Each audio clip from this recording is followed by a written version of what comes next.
को ये भी कह सकते हैं कि पुलिस का डंडा खो गया तो उन्होंने सांसद जी ने चुरा लिया। कल को ये भी कह सकते हैं कि क्या कहते हैं मीडिया का कोई कैमरा चोरी हो गया तो सांसद जी ने चुरा लिया। संभल के सपा सांसद जियाउर रहमान बर्क से प्रेस कॉन्फ्रेंस में बिजली चोरी को लेकर सवाल पूछा गया। बिजली चोरी का आरोप सुनते ही जियाउर रहमान बर्क भड़क गए। बर्क ने कहा कि इनका बस चले तो कह दे कि पुलिस का डंडा भी मैंने चुराया है। दरअसल संभल पहुंचे सपा डेलीगेशन में जियाउर रहमान बर्क भी शामिल थे। वो डेलीगेशन जिसने जाकर पीड़ितों से मुलाकात की और उन्हें 5 लाख रुपए का चेक भी दिया। ऐसे में जब प्रेस कॉन्फ्रेंस हुई तो जियाउर रहमान बर्क से बिजली चोरी पर भी सवाल पूछ लिया गया। बिजली चोरी के आरोप पर भड़के बर्क ने ये भी कहा कि मुझ पर पुलिस दबाव बना रही है। यहाँ पर जो एफआईआर है उनको लेकर क्या कहेंगे? बिजली चोरी की भी एफआईआर है, हिंसा को लेकर भी एफआईआर है। कल को ये भी कह सकते हैं कि पुलिस का डंडा खो गया तो उन्होंने सांसद जी ने चुरा लिया। कल को ये भी कह सकते हैं कि क्या कहते हैं मीडिया का कोई कैमरा चोरी हो गया तो सांसद जी ने चुरा लिया। इन लोगों से कोई भी ये सिर्फ और सिर्फ इस प्रकार के जो काम कर रहे हैं अपनी नाकामी को छुपाने के लिए इस टाइप की चीज़ों कर रहे हैं। अफसोस है, मैं पूछना चाहता हूँ, मैं यहाँ का नागरिक होने के साथ से सांसद हूँ, इस जनता का प्रतिनिधि हूँ। अगर जनता ने मुझे चुन करके भेजा है, अगर मैं उन पर हो रहे जुल्म की आवाज़ मैं नहीं उठाऊंगा तो कौन उठाएगा?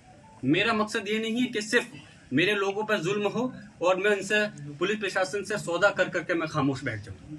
मेरा फर्ज बनता है, लोगों ने मुझे जो वोट दिया है इसलिए दिया है कि मैं उनके गम में दुख में शरीक हो सकूं, उनके ऊपर हो रही परेशानियों के लिए आगे उनकी मदद कर सकूं।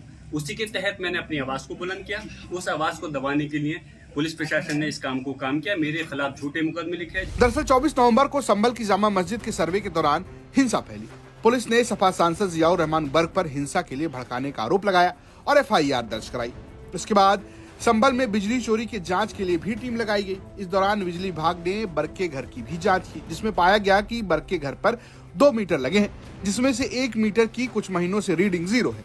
पुलिस ने बर्क के घर के दोनों मीटर को कब्जे में लिया और एक नया मीटर लगा दिया। पुराने मीटर को जांच के लिए भेज दिया गया। उसके बाद भारी भरकम पुलिस के साथ बिजली विभाग ने दोबारा बर्क के घर की जांच की और बिजली लोड की काउंटिंग की। पूरी जांच पड़ताल के बाद विभाग ने बताया कि बिजली खपत और रीडिंग नहीं मिल रहे हैं। ऐसे में बिजली चोरी के मामले में भी एफआईआर दर्ज कराई गई। परिसर पे चेकिंग की गई और मीटर की एमआरआई की गई। मीटर एमआरआई में भी जो है मीटर से जो है बिजली चोरी पाया गया है, जिसके आधार पे हम लोग विद्युत चोरी की धारा 135 के तहत जो है प्राथमिकी दर्ज कराए। किसके खिलाफ की जा रही है? श्री जियाउर रहमान के खिलाफ। जो सर ये बताइए कि ये जो लैब की रिपोर्ट आई है आपकी, जो मीटर आपने जांचने के लिए भेजा है, वो लैब की रिपोर्ट क्या कहती है? दोनों मीटर में छेड़छाड़ है या सिर्फ एक में? दोनों में है। दोनों में मीटर में टेम्पर किए गए मीटर। तो बाय नेम जो है सिर्फ जियाउर रहमान बर्क के खिलाफ है। हाँ, क्योंकि उनके दादाजी के नाम से है ना, तो उन्हीं के नाम से मकान है और उनके द्वारा ही प्रयोग किया। हालांकि बर्क के पिता का तर्क है कि उनके घर पर सोलर के जरिए बिजली का इस्तेमाल होता है, इस वजह से मीटर की रीडिंग 0 है। इन तर्क से इतर अब इस मुद्दे पर सांसद जियाउर रहमान बर्क सीधे पुलिस को घेर रहे हैं।